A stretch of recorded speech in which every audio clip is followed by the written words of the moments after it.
everybody. Good morning. I wanted to say thank you to you all for to anyone who finds these videos and watches them.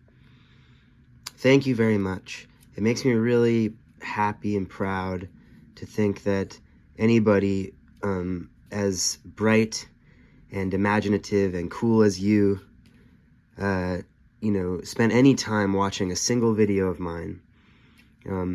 Thank you so much. This is the dust jacket from the Tales of Peter Parley about Europe. You can see that the jacket copy is in German, and then you also see that this is a cool list of books that are available for you to buy from the same press. These are their evergreens. I've been reading the book without the jacket. As of late, there's been a lot of comfort reading happening. I haven't finished a novel or read a novel lately. It's just been very piecemeal things, this and that, stuff for comfort. Stuff from Why Read the Classics that you should check out. The piece on Cardano and the piece on Cyrano on the Moon, they relate to each other. Cyrano on the Moon, I think some of that material is repurposed for 6 Memos.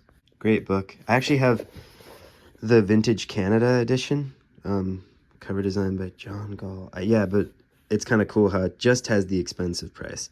It's not like $19.95 cheaper in the US, but yeah, the Vintage Canada edition is doing me right. And some comfort reading out loud has been coming from the Tales of Peter Parley about Europe. It's got a little inscription in it to David, and this book is it's like a primer for people, so for kids, so kids are to be exposed to this to learn about Europe. The problem is you do get stuff like this. The good news is that you get stuff like this that's more funny. The people of the Netherlands are called Dutch. They are very fond of smoking. The women as well as men smoke. Look at this fat old Dutchman puffing away at his pipe. The book is full of great engravings, and it's got a narrative style that's unique among my books. I think it's a really nice kind of children's literature tone, archaic children's literature tone, that I think can be really kind of comforting to spend time with. Comforting to hear. There's another beautiful illustration. And the whole thing is bound in this, green cloth that's really nice to handle. And it's a tiny book. Look at it next to that London Mystery Selection. Now, I have been reading from this London Mystery Selection for comfort reading too. And then also this Robertson Davies book, the old favorite, A Voice from the Attic. Kind of savoring it, getting toward the end there.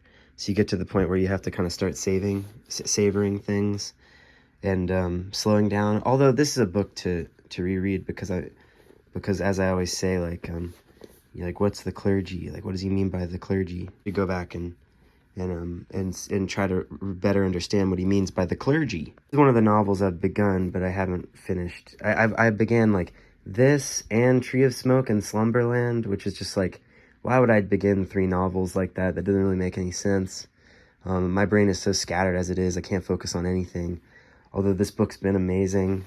I've been doing my little fascicle bookmark method that I'm gonna make a video on that soon. A lot of comfort coming from Paul Muldoon, getting me back in love with the Sestina, I'm working on a little project with the Sestina right now, and trying to write as many as possible. And then there are great poems in here. Cuba is one I found because I watched a YouTube video of him on a talk show, and he read Cuba. That's become a favorite of mine. The most recent collection in the book, Hay, contains this poem, They That Wash on Thursday, which really caught my eye as I was flipping through the table of contents initially. They that wash on Thursday. You see how every line ends with hand? Included that in an email selection of poems. I emailed somebody a selection of Muldoon poems, put that in there. And they seem to have enjoyed that. And in Maggot, there's just every one of them's great. But I'll single out Capriccio in E minor for Blowfly and Strings for John Ashbery. Sometimes a wind betokens the fact we never tire of describing Swift as a master of satire, while leaving him for the most part unread. That Swift may have had a tile loose is a topic no one much cares to raise in this era of live and let loaf. So there's good stuff in there too. The good thing about the Cyrano piece in here is that it really just digests an amazing book by Cyrano, and that can be a good purpose for an essay of yours is to just digest a book that you thought had lots of interesting parts down to just the interesting parts. I mean, that's what my YouTube videos should be doing. They haven't been doing that lately, but as I said in the beginning, thank you all for your patience. And so I think that you can really enjoy pieces in Why Read the Classics because they are lovely little digests. Since Cyrano had the idea for sound books, a mechanism that's wound up, a needle is placed on the required chapter, and then one can listen to the sound that emerges from a kind of mouth. But you know, he lived at that time, like the old kind of version of what intestines symbolize. The idea with the fascicle bookmarks is going to be that they help quickly assemble digests of the cool parts of books. Reader's Digest. I shouldn't have put a book on top of this. Recently got this collection of poems by Roy Fisher. I just got it because it was at a thrift shop and it was this flood editions, and I know that they are very good. I didn't know that Roy Fisher is a piano player like me. Roy Fisher is a famous piano player. Some of the pieces in this book that people like the best are pieces about playing the piano, different piano players, or about music, you know. Particularly, I had in mind this poem, the thing about Joe Sullivan, the pianist Joe Sullivan.